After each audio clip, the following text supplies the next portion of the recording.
आज हम एक महत्वपूर्ण चर्चा करेंगे कि श्राद्ध काल में गौ सेवा का क्या महत्व है, यानी गौ की सेवा श्राद्ध काल में क्यों की जाती है। देखिए, गौ सेवा से हमारे ग्रह तो शांत होते ही हैं, पितृदोष वगैरह भी शांत हो जाते हैं, ये शास्त्रगत मत है। गौ हिंदुओं की माता है, इसलिए गौ के अंदर 33 करोड़ देवताओं का वासा है, इसके साथ साथ पितरों का वासा है। इसलिए गौ सेवा का महत्व हर दिन है, लेकिन पितृकाल में, पितृ दोष के समय, श्राद्ध काल में इसका महत्व ज़्यादा बढ़ जाता है।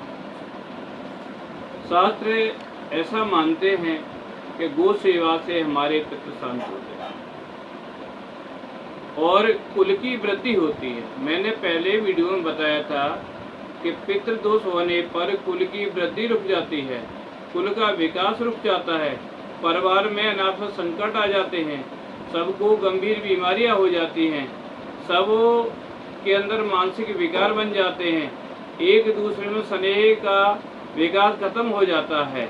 इस तरह की सिचुएशन जो बन जाती है, यहाँ तक ये बात है कि आपके मकानों में, जिसमें आवास में आप रहते हैं, उसमें बाधा तो आती है बनाने में, विकास करने में, लेकिन खड़े मकान में दरारें पड़ने लगती हैं। इस तरह के बहुत सारे लक्षण मैंने आपको पहले वीडियो में बताए हैं। गौ सेवा के बारे में एक मत है कि रघुकुल के महाराज दिलीप, जिनके कोई संतान नहीं थी, उन्होंने कामधेनु की पुत्री नंदिनी की सेवा कर निरंतर सेवा की, उसके प्रभाव से उनको पुत्र रत्न की प्राप्ति हुई। इसलिए ये माना जाता है कि गौ सेवा से वंश वृद्धि होती है, गौ सेवा से परिवार के विकास बढ़ते हैं, गौ सेवा से समृद्धि आती है, गौ सेवा से पितृ प्रसन्न होते हैं, गौ सेवा से भगवान प्रसन्न होते हैं कि भगवान श्री कृष्ण ने गौ सेवा की थी, गाय चराई थी, इसी कारण उनका नाम गोपाल पड़ा था। और पितृदोष में भगवान श्री कृष्ण की पूजा होती है, भगवान के चरणाबिंदु की पूजा होती है, उससे पितृ प्रसन्न होते हैं। शास्त्रगत ये मर्यादा है कि पितृदोष कितना भी भयानक हो, पितृदोष से भयानक स्थिति जब बनती है जब हमारे पितृ प्रेत बन जाते हैं, उनकी आगे गति रुक जाती है।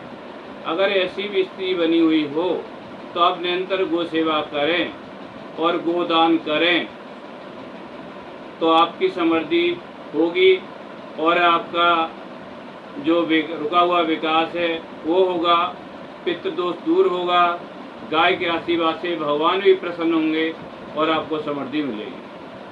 इसलिए गौ सेवा का पितृदोष में, श्राद्ध काल में विशेष महत्व है।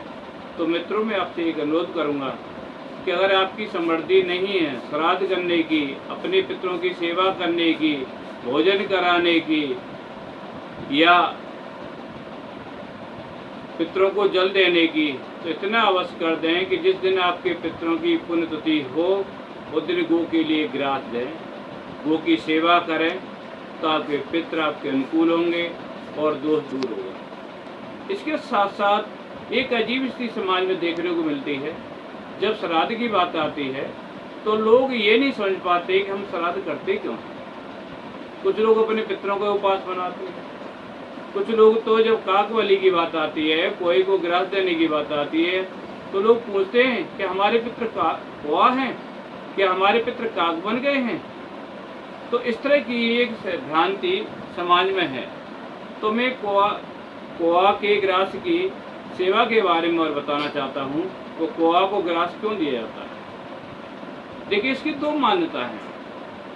एक तो ये, भगवान श्री राम जब चित्रकूट पे थे तो देवराज इंद्र के पुत्र जयंत ने कौआ का वेश बनाकर जानकी जी के चरणों में चरणाघात किया था, चौचघात किया था, जिससे उनके चरणों से रक्त बहने लगा था।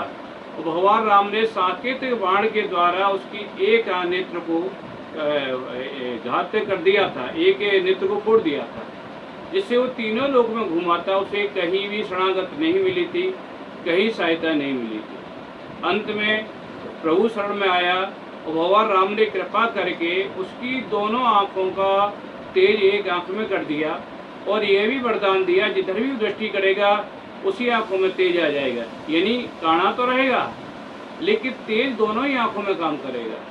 तो उसके बाद में शरणागत के प्रभाव स्वरूप भगवान ने प्रसन्न होकर ये भी दिया था, जो 16 श्राद्ध होते हैं उसमें उसकी सेवा होगी और जो उसे ग्रास देंगे उसके पितृ प्रसन्न होंगे और उन्हें गति मिलेगी। इसलिए 16 श्राद्धों में कोई को ग्रास दिया जाता है तो भगवान के वरदान अनुसार पितृ से प्रसन्न होते हैं। इसके साथ साथ आप ये भी देखें, भगवान राम वनवास काल में जब गया में रहे थे तो वहाँ पर एक काकशिला है जहाँ पर महाराज दशरथ का जब श्राद्ध किया था भगवान श्री राम ने, तो कोई को ग्रास दिया था, कोई को ग्रास डाला था और जिस जगह पर कोई ने ग्रास ग्रहण किया था उस शिला का नाम काकशिला है। इसलिए गो सेवा, काक सेवा और कुकुड़ सेवा यानी कुत्ते की सेवा, इन ब्राह्मण सेवा, जलीय जीवों की सेवा, इन सब के अपने मायने हैं, इनके विशेष महत्व हैं।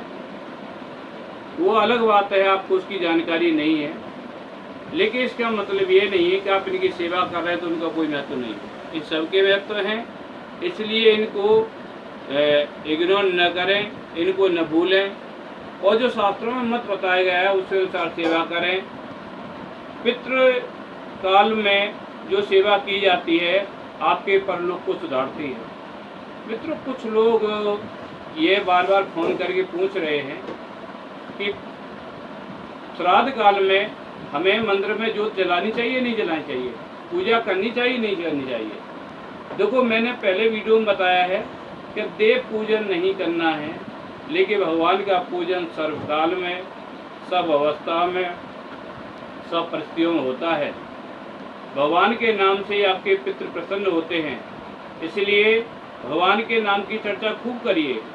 आप रामायण पढ़िए, गीता पढ़िए, भागवत पढ़िए, ब्राह्मण सेवा करिए, गो सेवा करिए, इन पर कोई रोक नहीं है। इसलिए अगर पितरों को प्रसन्न चाहते हैं और इनसे मुक्ति चाहते हैं तो इस धार्मिक कार्य आपको करनी चाहिए। रामायण का पाठ करें, गीता का पाठ करें, भागवत का पाठ करें, पितृ गायत्री करें, चतुश्लोकी भागवत करें, विष्णु सहस्त्र नाम करें, गोपाल सहस्त्र नाम करें, द्वादश मंत्र का जाप करें। ये सब कार्य करने से ही आपके पितरों को गति मिलेगी। इसलिए आपसे हाथ जोड़ के अनुरोध है कि आप इन कार्यों को न छोड़ें, पितृ श्राद्ध काल में और बढ़ाएं, सर्व काल में करें, सर्वसम्मति से करें, पूर्ण उत्साह के साथ करें, इनमें कोई दोहरा नहीं है। तो मित्रों, श्राद्ध काल में आप अपने पितरों की प्रसन्नता हेतु भगवान के नाम की चर्चा करें, मेरा यही मानना है। पितरों के हेतु कार्य करें, उनके नाम से प्याऊ लगवाएं, गरीब सेवा करें, अनाथ सेवा करें, ब्राह्मण सेवा करें। इसके साथ साथ परमात्मा के नाम की चर्चा सर्वदा, सर्वकाल में और सब स्थितियों में करें। मेरा यही मत है, मेरा यही मानना है। नमस्कार।